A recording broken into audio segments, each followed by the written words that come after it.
Praise the Lord, everyone, and welcome back to Life Group. I'm excited to talk to you today about our mission, the greatest invitation that any person could ever have in their walk with God. And that is found in Matthew 28:19, when Jesus commissions the disciples to go, to make disciples, to baptize, and to teach. We've spoken about the commission. We've spoken about going. We've talked a little bit about being a disciple. And so today, I want to talk about discipleship a little bit more. A number of years ago, there was a huge rage within the scientific community. It was all about the opportunity and the ability to clone. They had a sheep named Dolly, and it was an identical match. It was a clone of the other sheep they'd taken the DNA from. It was a scientific marvel. It opened the door to a number of ethical concerns and what should we do and what can we do with this science. And sometimes that idea gets into the church that we need to clone things. And that's not biblical in the idea of discipleship. If you want to understand how discipleship really works, you can find the origins of it in the book of Genesis. When God created everything, He spoke and things began to happen. There was power in the spoken word.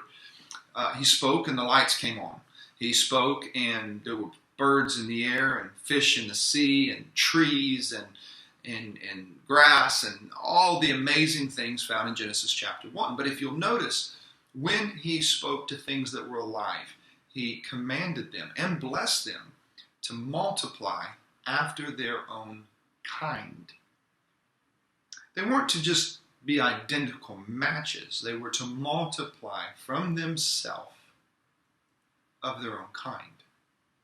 I bring that to you today because discipleship isn't about cloning yourself. No one's going to be identical to you. No one's going to have the same story as you.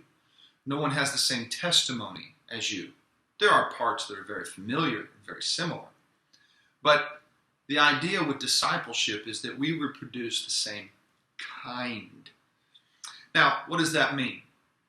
If I am prayerful, then the people I'm pouring into will most likely be prayerful. If I'm apathetic, then those that are around me will pick up that apathy and most likely be of the same kind. Discipleship is an intentional investment into another individual to teach them everything you know about Jesus, how to live for Him, how to walk with Him, and how to teach others about Him. And it takes the intentional decision. It can't be done in just a service. It can't be done just through a Bible study. It has to be done by an invitation to come and walk with me.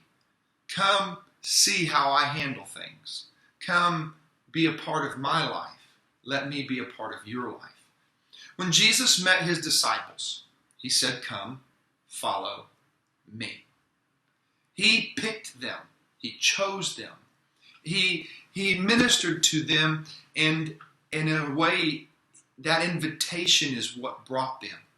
Have we invited anyone to come and follow us? Paul said this, "Follow me as I follow Christ."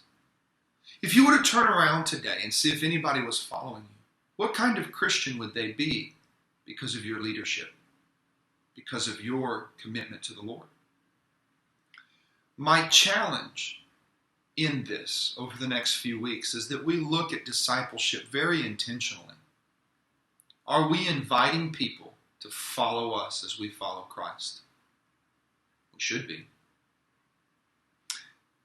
And if we are inviting them, do they have something worthwhile to follow? They should. Do I have a life that is disciplined enough that another person could follow it and draw closer to Jesus? That's discipleship. I want you to look at your life and ask those questions as we go through this Bible study, this small group. Welcome to Life Group. God bless you.